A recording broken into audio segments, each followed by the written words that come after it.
Hello guys, I am welcome to Ajay है, जहां पर मैं आप लोगों को आप ही के द्वारा भेजे गई हॉरर या फिर क्रिपी इंसिडेंट सुनाता हूं।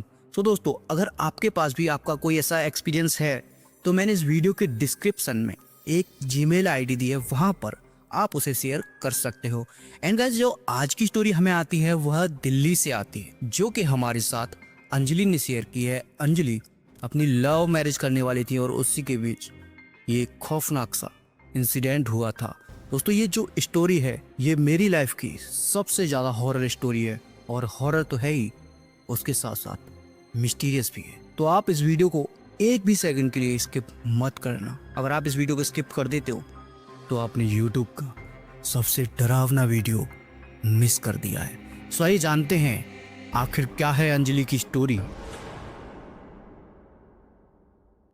हेलो, मेरा नाम अंजलि है। मैं दिल्ली के विजयनगर की रहने वाली हूँ। ये कहानी है 2023 की, मेरी शादी की, या फिर यूं कहूँ मेरी टूटी हुई शादी की। लेकिन ये कहानी कोई टूटे हुए प्यार की या शादी की नहीं है। ये कहानी ऐसी है जिसे सोचकर आज भी मेरी रूह कांप जाती है। मैंने दिल्ली यूनिवर्सिटी से पढ़ाई की और वहीं पर मुझे एक एचआर डिपार्टमेंट कंपनी में जॉब मिल गई और मेरी मुलाकात विवेक से हुई।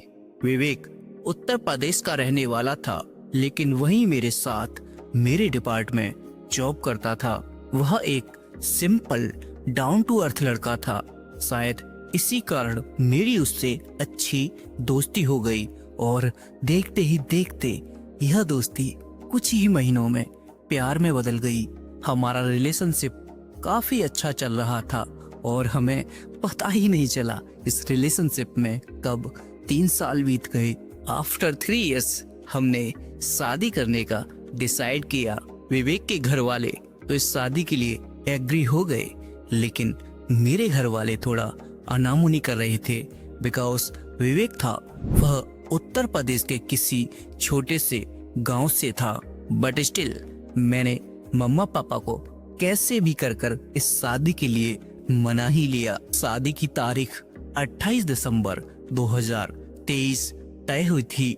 शादी उनके गांव में ही होने वाली थी, जो कि उत्तर प्रदेश के बहराइच जिले में बिशनपुरा के नाम से था। शादी से 2 दिन पहले हम दिल्ली से गांव पहुंचे। चारों तरफ खेत, हरियाली, मिट्टी के रास्ते और अजीब सा माहौल, बट मुझे वहां का एनवायरनमेंट काफी पसंद आया था। सब कुछ नया था, लेकिन उस गांव में दाखिल होते ही मुझे कुछ अजीब सा महसूस होने लगा।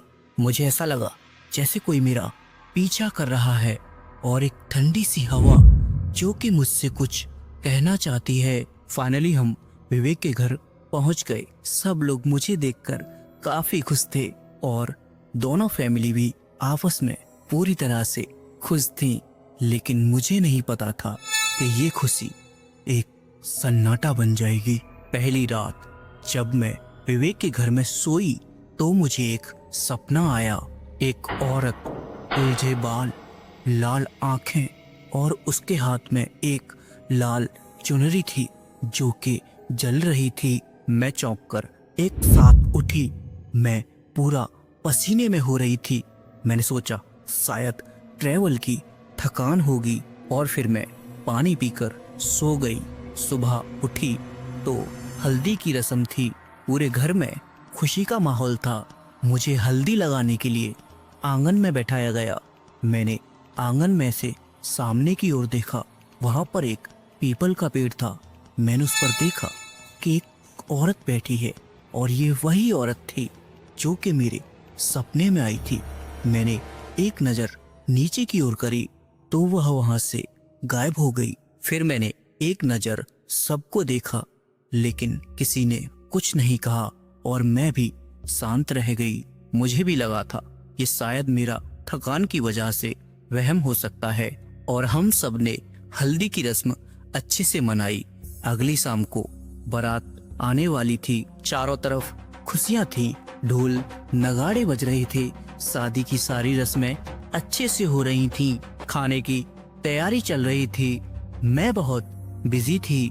मैं किचन के पास से होकर गुजर रही थी तो मुझे एक अजीब सी गंध आई, जैसे किसी के बालों के जलने की गंध होती है।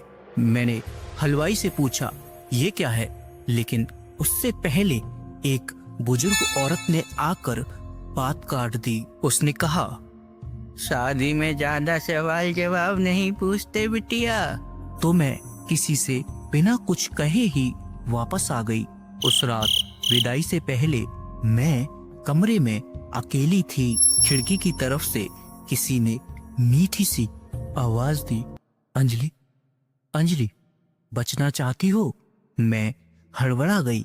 खिड़की पर वही औरत खड़ी थी जो मेरे सपने में आई थी। इस बार उसका चेहरा डरावना था। उसकी आंखों से खून बह रहा था और उसके मुंह से अजीब सी गंध आ रही थी और कह रही थी, इस घर की बहुओं को जिंदा नहीं छोड़ा जाता, तू अगली है। मैं चीखी, लेकिन बाहर से कोई नहीं आया और मैं बेहोश होकर जमीन पर गिर गई। जब होश आया तो फेरे होने वाले थे। मैंने विवेक को गुस्से में आकर चीख कर सारी बातें बताईं। उसने मेरी बातों को वहम कहकर टाल दिया।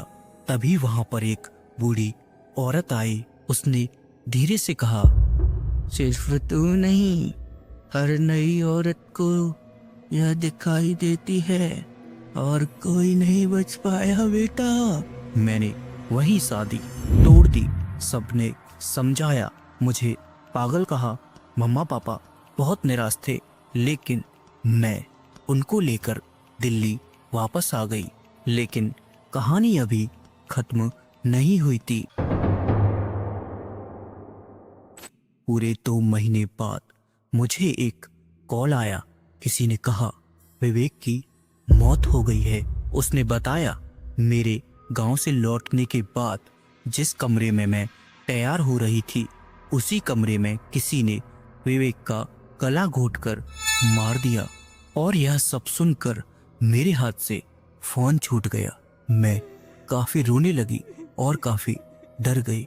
लेकिन आज भी जब मुझे रात को नींद नहीं आती है तो वह आधा जला हुआ चेहरा लड़की मुझे दिखाई देती है। Thank you so much guys कि आपने इस वीडियो को पूरा देखा। मुझे बहुत अच्छा लगा है आपने यार वीडियो यहाँ तक देखा है। आई होप यहाँ तक देखा है तो वीडियो अच्छा ही लगा होगा। अच्छा लगा है तो प्लीज़ यार वीडियो को लाइक कर, साथ ही साथ ऐसे ही और हॉरर वीडियोस के लिए सब्सक्राइब कर दो ना गाइज इस चैनल को। एंड मिलता हूँ एक और नई वीडियो के साथ, एक और नए एपिसोड के साथ। धन्यवाद।